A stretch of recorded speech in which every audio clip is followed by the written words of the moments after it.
बच्चों, आज हम पिछले पीरियड में देखे थे संश्लेषित रेशे, उसी के आगे आज देखेंगे। तो एक बार फिर थोड़ा सा परिचय कल देख लेते हैं। कल का संश्लेषित रेशे ये 4 प्रकार से होता है, जिनमें मुख्य रूप से है रेयान, जिसे आपने कल क्लास में सुना पढ़ा। दूसरा है नायलॉन, तीसरा है पॉलिस्टर और चौथा है एक्रिलिक। ये चारों प्रकार के जो रेशे हैं वो संश्लेषित रेशे हैं, कृत्रिम रेशे कहलाते हैं, मानव निर्मित, जो रासायनिक पदार्थों से बने हुए रेशे हैं। ये रेशे प्राकृतिक रेशों की तुलना में हल्के, मजबूत, टिकाऊ, इनका भार कम होता है, वजन कम होता है। साथ ही साथ ये हर व्यक्ति के पहुंच के अंदर होता है, सस्ते होते हैं, हर व्यक्ति से आसानी से खरीद सकते हैं। वर्तमान में हम इन संश्लेषित रेशों के बहुत सारे जो वस्त्र हैं, कई प्रकार की वस्तुएं, इसका निर्माण देखते हैं। ये जो संश्लेषित रेशे का निर्माण है, औद्योगिक क्षेत्र में देखें तो विभिन्न प्रकार के रासायनिक पदार्थों से ये रेशे बनाए जाते हैं।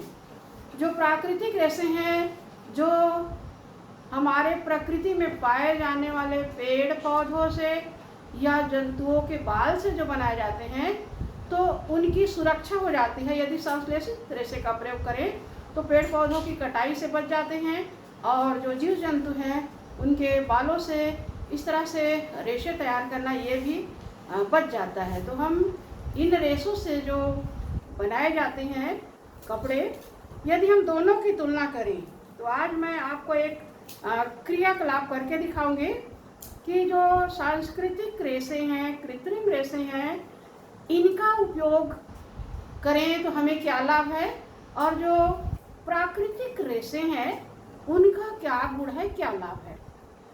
तो मैं आपको एक प्रयोग दिखाऊंगी।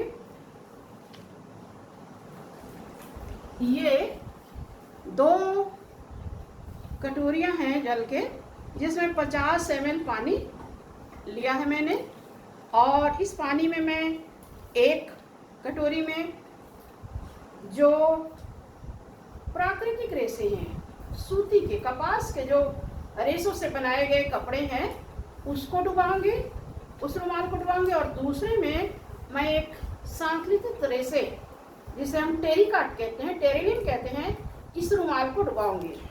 तो देखेंगे कि हम इसको डुबाने पर ये जो दोनों कपड़े हैं, दोनों रुमाल है, कितना पानी सोखेगा, और इसके आधार पर हम आगे देखेंगे।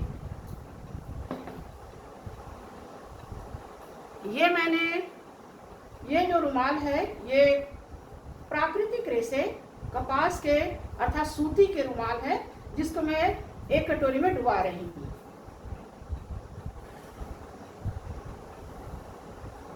मैंने डुबा लिया। दूसरे कटोरी में उतना ही पानी की मात्रा बराबर है, और वही साइज का रुमाल है। ये नायलॉन है, टेरिकॉट है।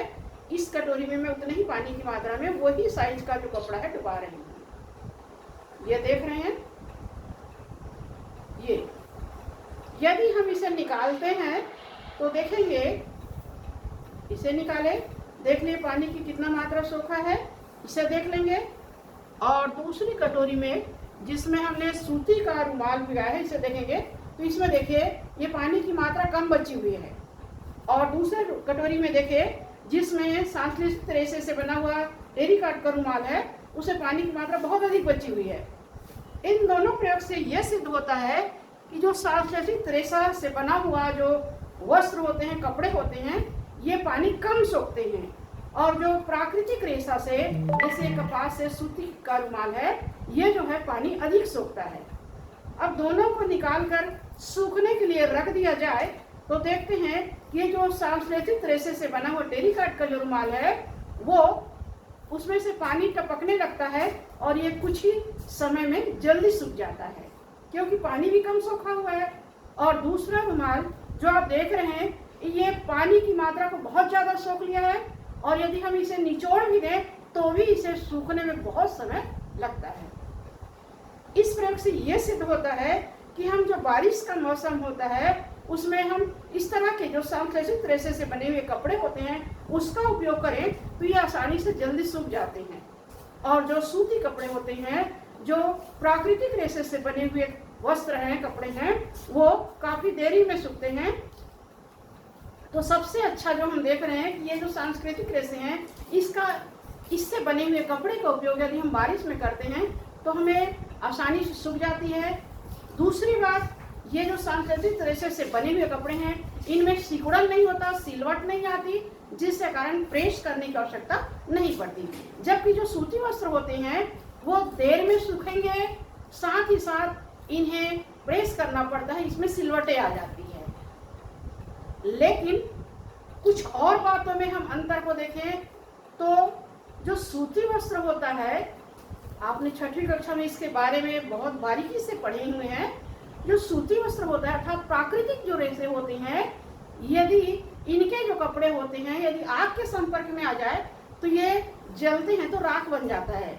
अर्थात यदि कोई व्यक्ति किसी घटना की वजह से उसके शरीर में यदि सूती वस्त्र पहना हुआ है, प्राकृतिक रेशों से बना हुआ वस्त्र पहना हुआ है, तो वो जो है वो उसके शरीर में जो जलन होगी वो बहुत कम होगी, मतलब आसानी से वो जलकर झड़ जाता है, राख के रूप में बदल जाता है। परंतु जो सांस्कृतिक रेशे होते हैं ये आग के संपर्क में आने पर पिघल जाते हैं और शरीर में चिपकते हैं। ये उसका अवगुण है, दुर्गुण है कह सकते हैं। दोनों प्रकार से हम देख रहे हैं लाभ क्या है और हानि क्या है। तो लाभ में हमने देखा कि जो सांस्कृतिक रेशे हैं जैसे टेरिकॉट का है, तो ये बरसात के दिनों के लिए हम पहनने की दृष्टि से देखें तो हल्का होता है और आसानी से सूख जाता है। परंतु इसका जो हम हानिकारक पक्ष देखें तो हम यदि भोजन बना रहे हैं, खाना बना रहे हैं और किसी कारणवश से आग का चिंगारी यदि लग जाता है तो जितना दूर में आग का चिंगारी लगता है वह स्थान पिघल कर हमारे ही शरीर में चिपक जाता है, जिससे जलने की संभावना ज़्यादा होती है और ज़्यादा शरीर का ज़्यादा हिस्सा जल जाता है। लेकिन जो सूती वस्त्र होते हैं यदि में आग का चिंगारी छिटक भी जाता है तो वो इस स्थान पर छेद बन जाता है और जितना स्थान जलता है वो राख के रूप में अलग हो जाता है, शरीर में किसी प्रकार से वो नहीं चिपकता है। ये इसके लाभ और हानि दोनों के हम देखें। आगे जो इस पार्ट में हम देखेंगे जो सांश्लेषित रेशे हैं और प्राकृतिक रेशे, इन दोनों को क्रियाकलाप करके हमने देखा कि क्या लाभ है और क्या हानि है। इसका अगला जो भाग है वो है इस पार्ट का दूसरा बिंदु, वो है प्लास्टिक। प्लास्टिक एक प्रकार का बहुलक है। यहाँ पर देखेंगे प्लास्टिक।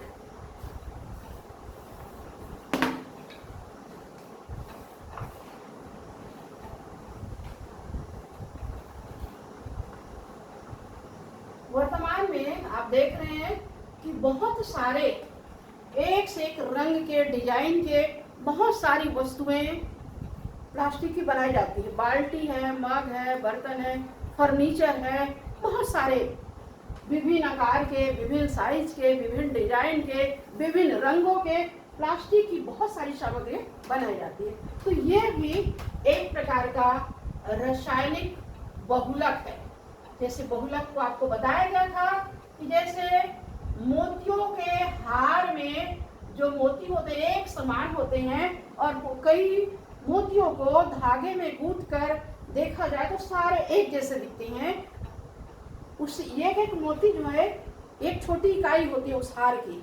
उसी तरह से जो रासायनिक पदार्थ होते हैं उनकी छोटी छोटी जो इकाइयाँ होती हैं वह मिलकर बहुलक बनाती है। तो बहुलक, प्लास्टिक भी एक बहुलक है और ये रासायनिक पदार्थों से बना होता है। इसके जो हम रंग, डिजाइन देखें तो इसकी जो आकृति है ये तो रेखीय होता है, इस तरह से है इसकी आकृति, इस तरह से दो तरह की आकृति लगभग पाई जाती है। और दूसरा होता है ये रेखीय आकार की प्लास्टिक कहा जाता है या बहुलक है। रेखी। दूसरा होता है तिर्यक। ये इस तरह से इसकी आकृति होती है।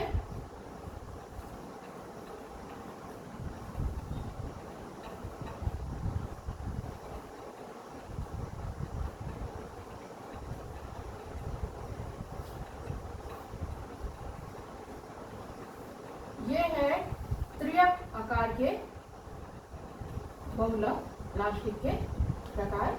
ये दो तरह के आकृति के होते हैं जो मिलकर बहुलक बना हुआ होता है, बहुलक होता है, और इससे विभिन्न प्रकार की वस्तुएं वर्तमान में बनाई जा रही। एक से एक सुंदर सुंदर डिजाइन की, क्योंकि प्लास्टिक की जो वस्तुएं हैं इन्हें कई रंगों में रंग दिया जा सकता है, साथ ही साथ इसे पिघलाया जा सकता है। पिघले हुए जो प्लास्टिक है उसे सांचों में ढाल के विभिन्न आकार और डिजाइन के सामग्री बनाई जा सकती है। यदि हम देखें तो प्लास्टिक को मुख्य रूप से हम उनके गुणों के आधार पर और उसकी प्रकृति के आधार पर मुख्य रूप से 3 भागों में बांट सकते हैं, जिनमें पहला है थर्मोप्लास्टिक। इसे आप नोट कर सकते हैं, थर्मोप्लास्टिक प्रकार।